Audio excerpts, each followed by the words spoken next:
Anjali, sorry to disturb you sir. మీకు విషయం చెప్పాలి. ఏంటో చెప్పు. ఇప్పుడే మన కంపెనీ టెక్నికల్ ఇన్ఛార్జ్ కాల్ చేశారు. మన కంపెనీ సైట్లోంచి డేటా మొత్తాన్ని ఎవరో కాపీ చేసినట్టు ఐడెంటిఫై చేశారంట.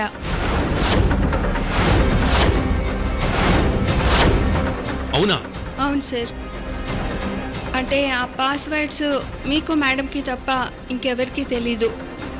మీ నోటీస్లోకి తేవాలని కాల్ చేశాను. ఎప్పుడు జరిగింది ఇది? 2 వీక్స్ బ్యాక్ అయి ఉంటుంది sir. Okay Anjali, I look in to that. Okay sir, good night.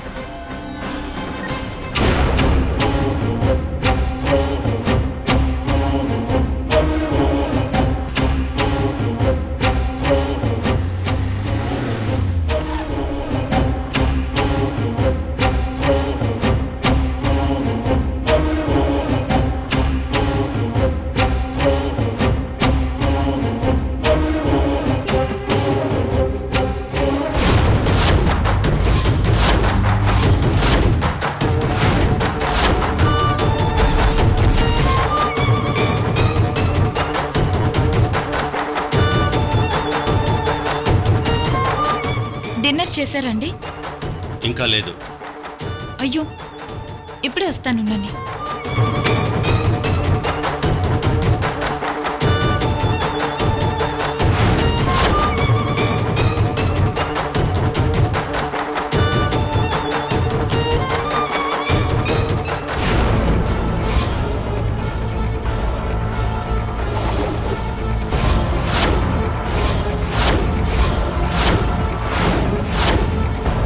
My God, నేను బాస్కి ఇచ్చిన ఫైలు ఎక్కడికి ఎలా వచ్చింది?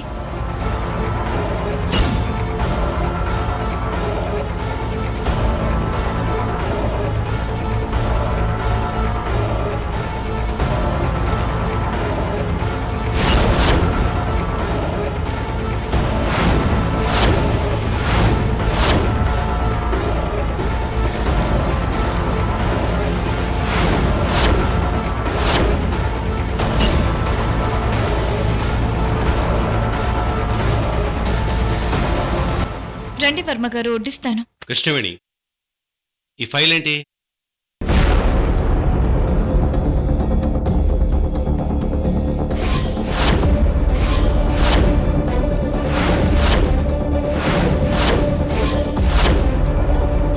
మన కంపెనీ డేటా అండి. ఫ్యూచర్ ప్రాజెక్ట్ డీటెయిల్స్ ఉన్నాయి.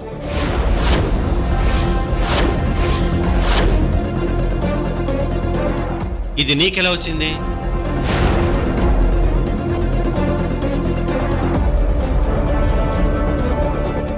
నేనే మన కంపెనీ సైట్లో నుంచి ప్రింట్ చేశాను.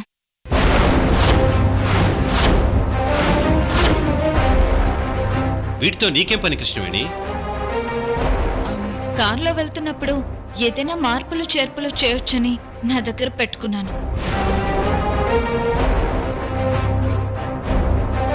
అంటే ఈ ఫైల్ డౌన్లోడ్ చేసి ఎన్ని డేస్ అయింది? నేనెప్పుడు చూడలేదే, అందుకనే. వర్మగారు, ఎందుకింత పర్టికులర్గా అడుగుతున్నారు?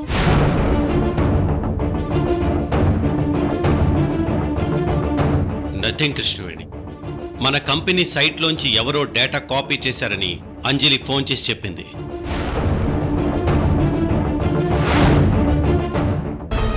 ఇంతలో ఈ ఫైల్తో నువ్వొచ్చావు. ప్రాజెక్ట్ బెటర్మెంట్ కోసం నేనే చేశానండి.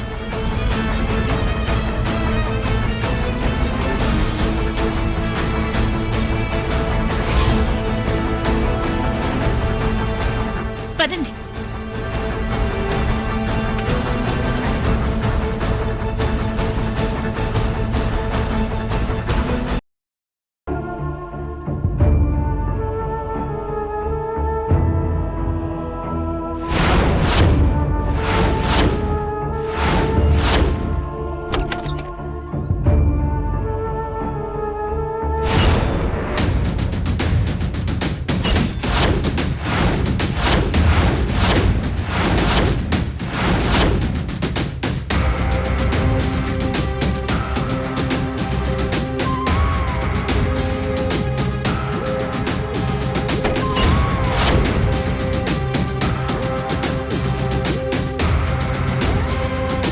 Just a minute.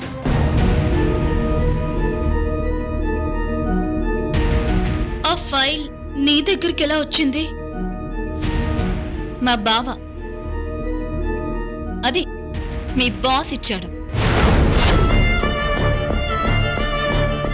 What? Boss ఇచ్చారా? అవును, మీ డాడ్ కంపెనీలోని ఇన్ఫర్మేషన్ దొంగతనంగా నువ్వు మీ బాస్కి ఇచ్చావు. అది తప్పు. ముకుంద్ బావ మళ్ళీ నాకిచ్చాడు. ఇది తన గొప్పతనం, తన నిజాయితీ. నువ్వు చేసింది చిన్న పొరపాటు కాదు, పెద్ద తప్పు. ఒక కంపెనీ సీక్రెట్స్ ఇంకో కంపెనీకి ఇవ్వడం కరెక్ట్ కాదు. ఎథిక్స్ అంతకన్నా కాదు. మీ బాస్ ఈ ఫైల్ తెచ్చి మీ డాడీకి ఇస్తే అప్పుడు నీ పరిస్థితి ఏంటి? బట్ బావ అలా చేయలేదు. మీ డాడీకి కూడా ఈ విషయం తెలియకుండా చూడమని నాకు చెప్పాడు. That is his character. అది తన గొప్పతనం. లైఫ్లో ఎదగడం గొప్ప కాదు, ఎథిక్స్ విలువలతో ఎదగడం గొప్ప. వెదురు చెట్టు ఎంత ఎత్తుకెదిగినా తులసి మొక్కనే మొక్కుతారు. ముకుంద్ బావ విలువలున్న విలువైన వ్యక్తి. తనని ఫాలో అయితే తనలా గొప్ప స్థాయిలో ఉంటావు. రాంగ్ రూట్లో వెళ్తే సక్సెస్ ఎప్పటికీ రాదు రక్షిత. విజయానికి షార్ట్ కట్ హార్డ్ వర్క్ ఒక్కటే. ఈ టైంలో అత్తయ్య ఫోన్ చేస్తున్నారేంటి? హలో కృష్ణవేణి, మురారికి ఒంట్లో బాలేదమ్మా.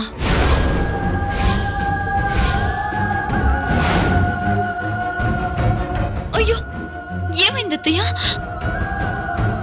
బాబుకి కొంచెం జ్వరంగా ఉంది. ఒకటే గుక్కపట్టి ఏడుస్తున్నాడు. అసలు పడుకోవడం లేదు. నేనిప్పుడే వస్తున్నాను అత్తయ్య.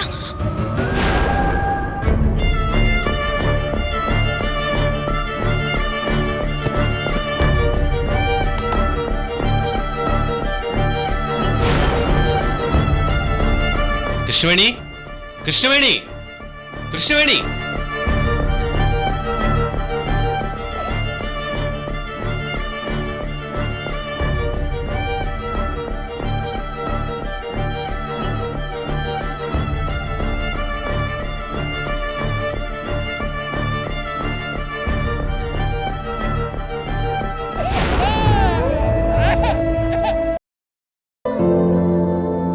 అత్తయ్య, మురారికి ఎలా ఉంది అత్తయ్య? ఇంకా ఏడుస్తున్నాడా? జ్వరం తగ్గిందా? డాక్టర్ని పిలిచారా? ఇప్పుడే పడుకున్నాడు కృష్ణవేణి. సిరప్ తాగించాను. లైట్గా ఫీవర్ అంతే.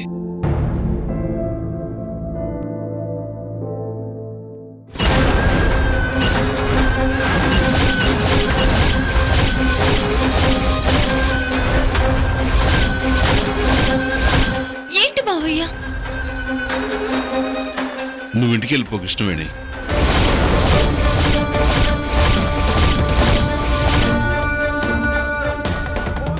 అదేంటి మావయ్య? మురారి కొంట్లో బాలేదన్నారు. మురారి లోపలున్నాడు కదా, నన్ను ఆపుతున్నారేంటి మావయ్య? చూడమ్మా, మురారిని చూసుకోవడానికి ఈ ఇంట్లో మేము ముగ్గురు ఉన్నాం. నువ్వు వెళ్ళమ్మా.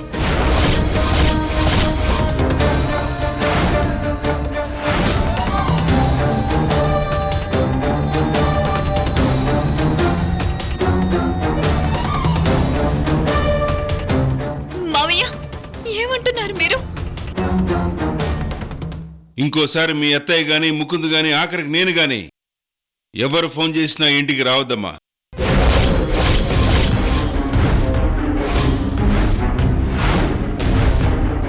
మావయ్య, మీరేనా ఇలా మాట్లాడేది? నన్ను ఇంట్లోకి రావద్దంటున్నారా? ఏంటత్తయ్య ఇది? బావా, ఏంటి బావా ఇది? వాళ్ళకేం తెలీదమ్మా. ఎందుకు చెప్తున్నానో అర్థం చేసుకోమ్మా.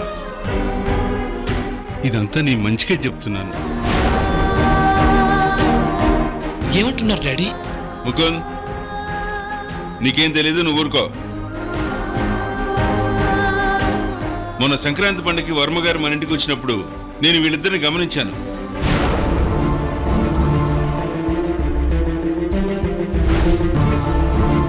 ముకుంద్ వర్మల మధ్య ఉన్న బిజినెస్ గొడవల్లో నువ్వు నలిగిపోతున్నావమ్మా.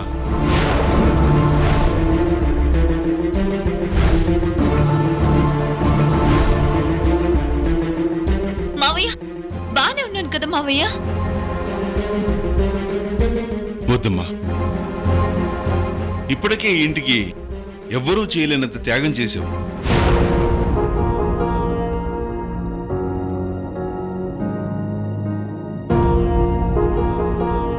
ఇప్పటికైనా ప్రశాంతంగా ఉండమ్మా. నువ్వు ఇక్కడికి రావటం, వర్మగారు నిన్ను అడగటం, మళ్ళీ మీ మధ్య గొడవలు, ఇవన్నీ ఎందుకమ్మా? ఏంటి మావయ్య కొత్తగా మాట్లాడుతున్నారు? కొత్తగా కాదమ్మా, కరెక్ట్గా మాట్లాడుతున్నాను.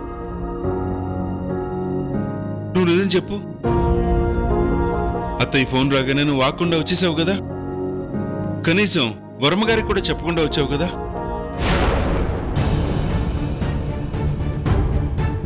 చేసింది త్యాగాలు చాలమ్మా. నువ్వు ఇక్కడికి రావటం, వర్మగారికి నచ్చకపోవటం, మీ ఇద్దరి మధ్య గొడవలు, తను మళ్ళీ నీ కండిషన్స్ పెట్టడం, ఎందుకమ్మా ఇవన్నీ?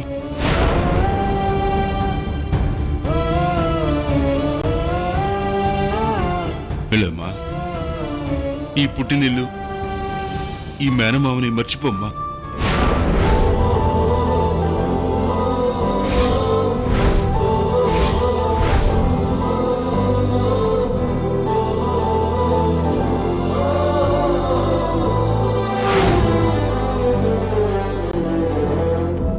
ఏంటి మావయ్య ఇలా మాట్లాడుతున్నారు? మిమ్మల్ని నా తండ్రిగా భావించాను కదా, మీరే రావద్దంటే ఎలా మావయ్య? కూతురుగా భావిస్తున్నాను కాబట్టి నీ మంచిగా చెప్తున్నానమ్మా. మురారిని మేము చూసుకుంటాం.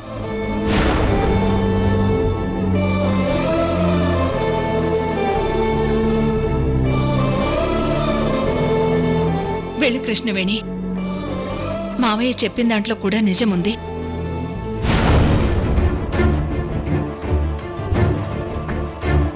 వెళ్ళమ్మా, ఇప్పటికే చాలా రాత్రి అయింది.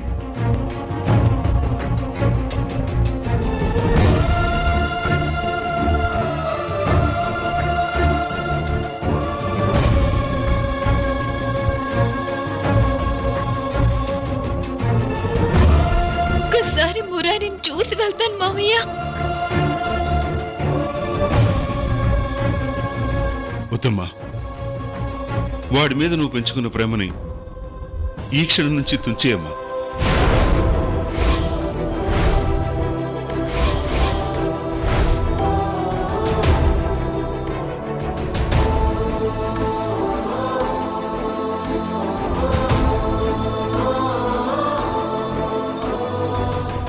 నేనే తొందరపడి నీకు ఫోన్ చేసేశాను. మీ మావయ్య చెప్పిందే కరెక్ట్. ఈ క్షణం నుంచి నువ్వు మనసు రాయి చేసుకో కృష్ణవేణి. ఎప్పటికీ తన గుండెల నిండలు ఎవ్వరికీ తన గుండెలు చెప్పదు. ఎందుకు పొడుపు కథ తప్పుకునేందుకు దారిని ఇవ్వదు. తప్పు అనేందుకు కారణం ఉండదు. చిక్కులలో పడడం తనకి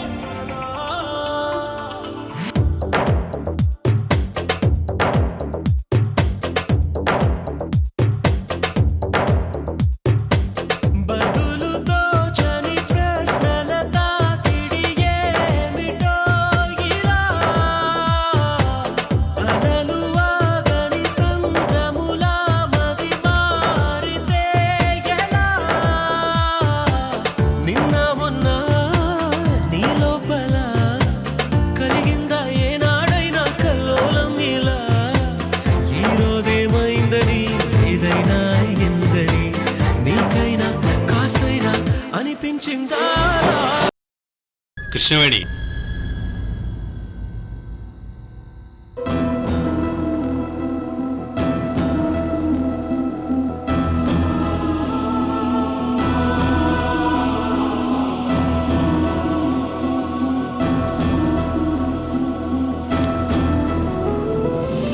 ఎలా ఉంది బాబుకి?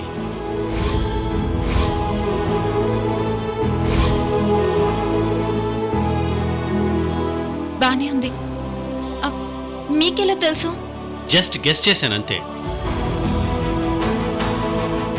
అవును కృష్ణవేణి, పిలుస్తున్నా పలకుండా, సెల్ ఫోన్ కూడా తీసుకోకుండా అంత హడావిడిగా ఇంత రాత్రి వేళ ఇంట్లోంచి వెళ్ళావంటే బాబు కోసమే అనుకున్నాను. కృష్ణవేణి,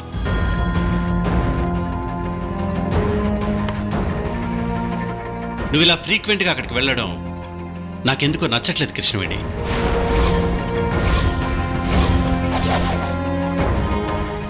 వర్మ గారు, నచ్చడం లేదంటే?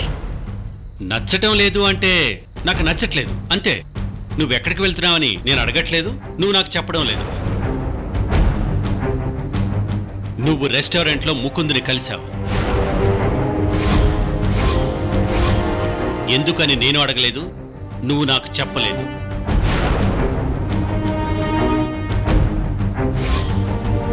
అంటే నేనేం చేస్తున్నానో, ఎక్కడికి వెళ్తున్నానో తెలుసుకుంటున్నారా? తెలుస్తున్నాయి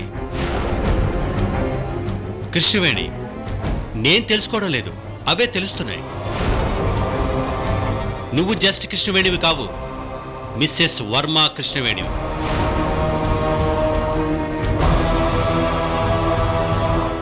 ఆ రోజు నువ్వు కాస్త ఇంటికి రావడం లేట్ అయినందుకే కారుని ఆ డ్రైవర్ని వదిలేశాను.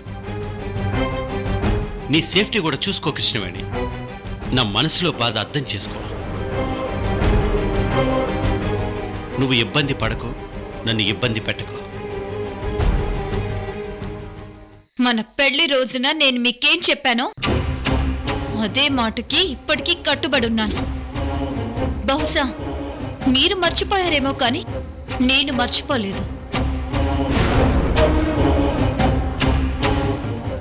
మిమ్మల్ని పెళ్లి చేసుకున్న మరుక్షణం నా బాధ్యతలు నాకు తెలుస్తాయి. మీతో ఉన్న ప్రతి క్షణం అవి నాకు గుర్తొస్తూనే ఉంటాయి.